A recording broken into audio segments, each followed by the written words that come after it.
Now we're back on Let's Talk Football here on the Sports Acts, and we're going to look at the League of Ireland weekend in review and a small little preview of the action to come this weekend. Delighted to say I'm joined by Daryl Geraghty, who's a football writer and a regular on the League of Ireland beat, spends most of his Friday nights at League of Ireland matches working for the Irish Examiner and RTE and so there's typical weekend, or maybe not so in the league this weekend. Daryl, two games off at the last minute. James McLean sent off, of course. Traffic disruptions Yeah. up and down the country. The League of Ireland office checking in with teams to see were they Yeah. okay to get to games. But first up, you were at Dalymount on Friday night for the Irish Examiner. Bohemians, Correct. Sligo Rovers didn't really go as expected, did it, Daryl? Not really, if you look at it on paper, but I think those who were at the previous game at Waterford might have seen this pattern developing where Bohs had struggled against the back three. So it wasn't as much of a case of getting the ball into the final third. It was the end product. The sharpness didn't seem to be there. And they just ended up resorting to crosses into Colin Whelan against three centre halves. So the pattern was kind of going into that as like a continuation of the Waterford game, if you want to say. And Sligo were very impressive. They changed formation a couple of times. Sean McHale went actually in front of the back to try stop the likes of Ross Tierney and that picking it up in danger positions. But yeah, if you'd seen the previous games, maybe performance wise, it wasn't that much of a shock. But in terms of position, the table, the teams, yeah, it was a big surprise actually. Yeah.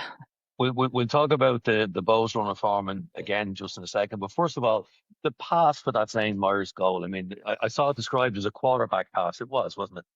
Yeah, yeah, that's what I put in the report. It was just he just pinged it, and it's good to see it going viral as well. You see some writers from the Athletic and other countries picking it up. It's just outrageous. And he was actually having a good game.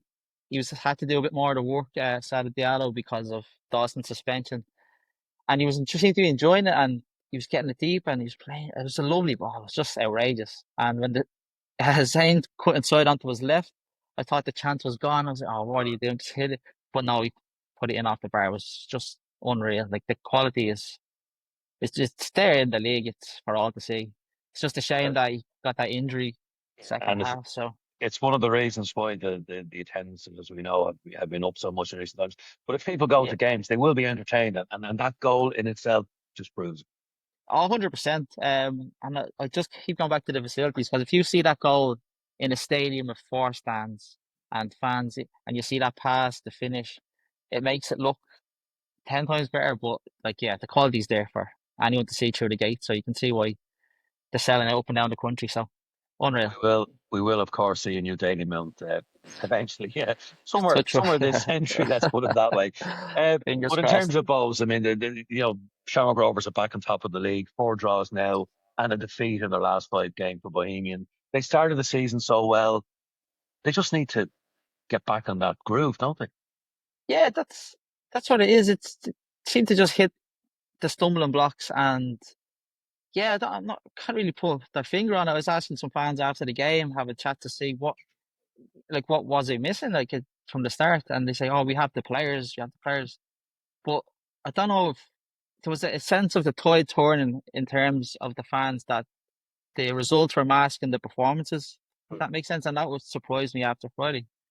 And they were saying, yeah, the football itself has been like defend first, worry about the final third second, and those odd goals they were getting, teams have figured them out basically and caught up to either equalise to get the draw, or like you saw last Friday to actually go ahead, and then Bows had to struggle. But yeah, it just seems to be the same pattern. Get to 60 minutes, try Pat Hickey up front, then carnage breaks loose, and they look a lot more threatening.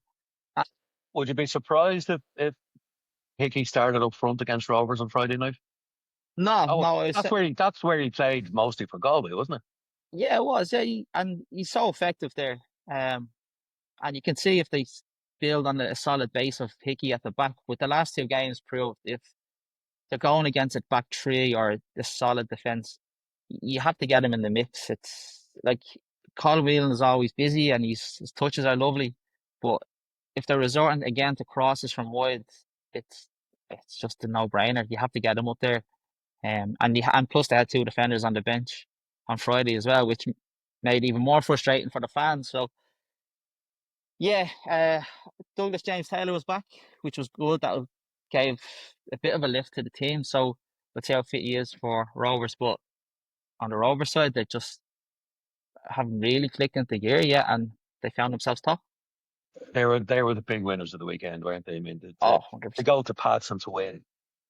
Yeah, to win, and by all accounts, so comfortable that we had a couple of threats. But and this season where they have that balance of youth and experience, like Victor Austin was playing, Michael Noon starting as well, and then they have the experience at the back and throughout the team. So they have a great balance, Rovers, and you can see there's more gears in them, but they haven't really had to get the second gear or third gear yet, and they find themselves top and away at They might Pats. So even be surprised themselves to be top. I mean, if truth be told, this area in the yeah, season, as you say, they've transitioned well with the young players. There's no doubt about that. Stephen yeah, Bradley has brought those guys in. Victor, particularly, is now taking this league like a duck to water, which yeah, he's getting more opportunities this season. There's no doubt about that. The Speaking of Rovers, the story of the week, and he's got so much credit for the interview. But Gary O'Neill talking to Shamrock Rovers TV about his own medical battles of late and testicular cancer, 28 bouts of chemotherapy. As he said himself in the interview, he's back now at work. He doesn't want people to feel sorry for him. But what a yeah. story, and the bravery just to go out and tell it in public. Yeah, exactly. I don't know how we got through. To be honest, it's hard to just listen to him. Never mind having to go through. What I did like was that he got to do it on his own terms and he got to say it when he was ready. Because in this day and age with phones and social media and blah, blah, like there's not, and it just one post can just blow the whole thing up. He had his privacy to get through it, and the club, his friends around, the teammates, he had kept it private and let him do it on his own terms, like I said. And when he's ready, which is tough this day and age, yourself, like the, and then I would just hope he gets a moment on Friday where he comes out.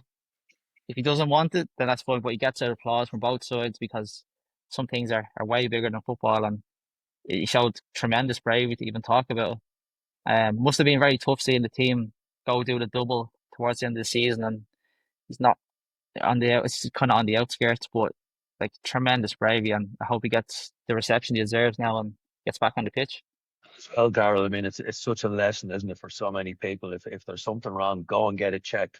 That's you know, uh, men don't talk about it often enough, and it needs people No, like Gary no. O'Neill. It needs people to come out and say, "This is what happened to me. This is what happened when he went to hospital. They had the blood test. They brought him back, and they said, look, we need to get this sorted." Yeah, exactly. And like you said in the interview, it was it doesn't pick anyone. It was just a big line that we should all take from it is like it doesn't matter what you're doing, who you are, where you are in life. Just if you feel something, if anything's even a little bit wrong, go check because it just put that to bed. Because that was my big takeaway from was it doesn't pick anyone. So fingers crossed he's back on the pitch soon. Before you go, Daryl, I Yeah, mentioned them briefly in passing at the top of the program when I said that there were two games off and James McClean was sent off. Second yellow card, to be fair, it wasn't a red straight card red. offence by any stretch. But how do you think he's taken to the league, and how do you think the league has taken to him? I think the league were looking forward to a big name, and with all due respect, maybe to replace the Damien Duff factor that was missing last season. And he has been outspoken, which we kind of expected. But from his point of view, I think maybe like he put the post out about the facilities and the pitches haven't been great. So I think from his point of view, it might be a sense of frustration at just how much he was coming back down the levels, maybe, or it's not as what you expected across the league. Because when he was in, like that's what Wrexham, he's probably hearing all the great things about the league, which has come a long way in fairness. But when he comes back to it and he's in the mix, maybe it's a sense of frustration getting to him. And obviously the results not going their way as expected will obviously we know he's temperamental at the best of times, so results don't go your way. It's a nasty concoction. So And as we discussed already, I mean, if you're talking about facilities, you mentioned the goal for Bohemians, the pass from Diallo, the finish from Myers. But until until we get the facilities right, you're always going to have the moans, the groans, the criticisms, which, to be fair, are justified. The FAI, the yeah, League yeah. of Ireland, they are doing their best to get money from government. Fans are coming out in numbers, but that does need to improve, doesn't it? 100%. Yeah, like I said to numerous people who are asking me about the league, because obviously it's grown and we have the extra media attention. It's like you never thought you'd see people being turned away from the ground at League of Ireland on a Friday, or can't get tickets like that. Out, A few out, well, counts outside Hagan Park ground. I never thought you'd see it even a few years ago. So I mean, it's so much great work going on.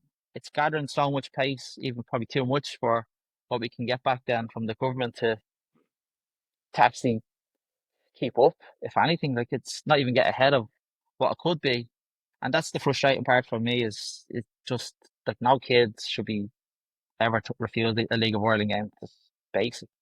So until that's fixed and they get their house in order to make a good case from the government to show them that look, that was the past, this is now, this is, and you can see it yourself, this is how it's grown.